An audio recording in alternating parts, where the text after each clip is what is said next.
My name is Megan, and I am chatting to you today about the Songlines by Bruce Chatwin.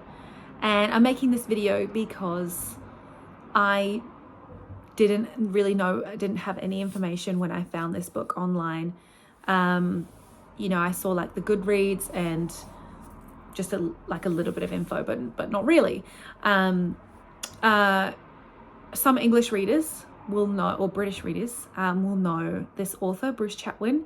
He wrote a few travel novels. He wrote In Patagonia, which you might know, which is a bit more famous than this one. But basically, the author, Bruce, is an English explorer, writer, and he travels to Central Australia, to Alice Springs, and travels to the nearby villages to learn about the Indigenous peoples. And the thing that he's most interested in is the concept of songlines, which is basically sort of like tribal ancestral stories that are connected to the land.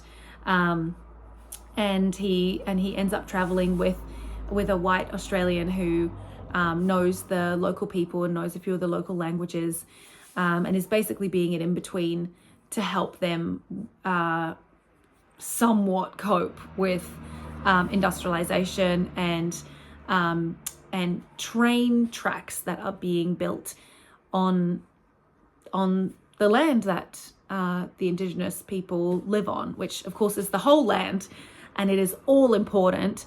And you learn quite a lot about that, about why the land itself, why it's painful for the land itself to be built upon and not respected. And so he travels with someone who's sort of the go-between to say which parts of the land are significant and can the people building avoid those areas and have that be a bit more respectful than it possibly could be. And yeah, it's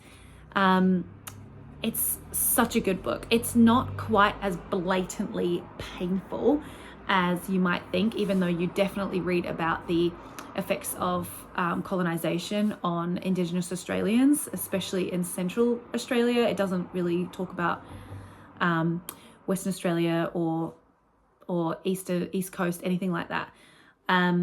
So that's for you to be aware of, is that all Indigenous people in Australia, there are thousands of different tribes and families and thousands of different languages as well. And I found that interesting to learn about because I didn't really understand that concept, even though I lived in Australia for a long time. I lived there for almost 10 years. And I didn't really go out and learn that much. And yeah, that's on me. But I really enjoyed this book. It is from the perspective of an English person. So of someone who didn't grow up there, someone who's traveling, someone who's studying, writing, trying to learn.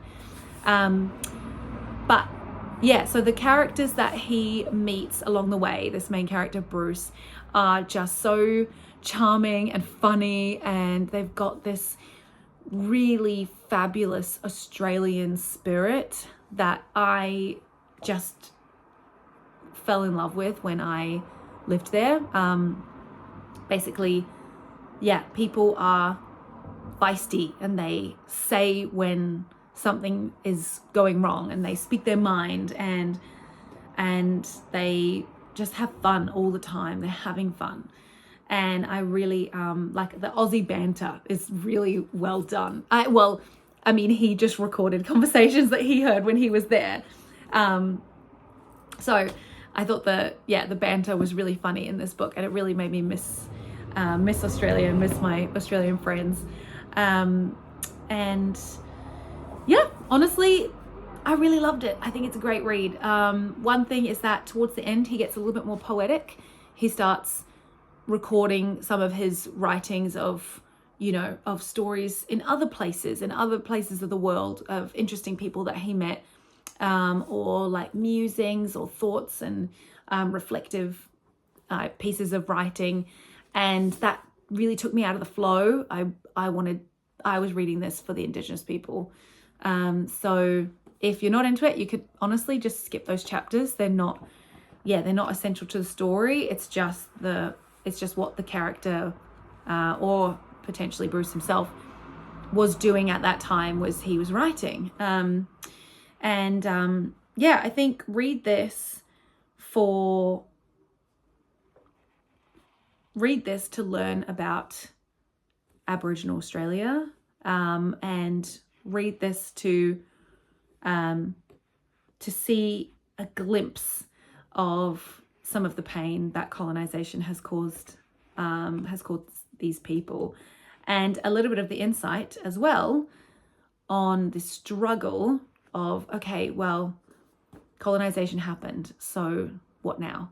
And how do we make things better? How do we improve things? How do we move forward? Again, it's not a book that is about that entirely, but I think that's an easier way to chew it, is when it's actually about someone who's traveling, who's learning, and it's not necessarily about these super heavy, challenging topics that that are really hard to read and write. So that is the Songlines. I think it's definitely worth a read.